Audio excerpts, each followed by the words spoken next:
Kwa nini maombi yako haibadilishi maisha yako? Watu wengi wanavunja laana kila siku, lakini maisha imegoma kubadilika.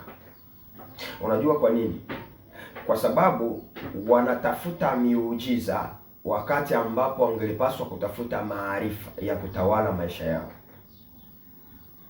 Kuna watu mambo yanagoma sio kwa sababu ya laana. Ndio maana leo ukifanya reset kwa maisha yako, tokeo ulivyoanza kuvunja laana, ni wapi sehemu gani kwenye maisha yako ambapo pamebadilika?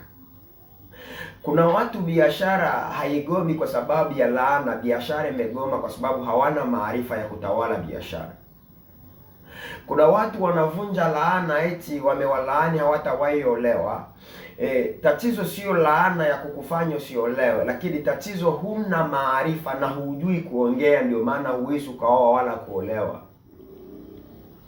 Kwa hiyo tatizo kubwa ambayo unayo, ulimwengu haukupi kile unachokiomba. Ulimwengu unakupa kile unachostahili kupitia maarifa na kupitia akili na kupitia ujuzi ambao uko ndani yako.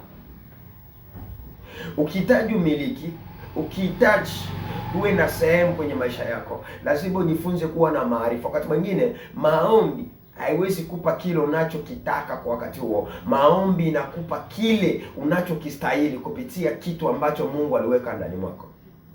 Utatawala biashara kimaarifa, utaitawala biashara kimaombi. Utatawala ndoa kimaarifa na akili na utulivu, utaitawala kimaombi. Kama unahitaji tuendelee, subscribe, share, comment hapo chini, na nitakuletea sehemu ya pili.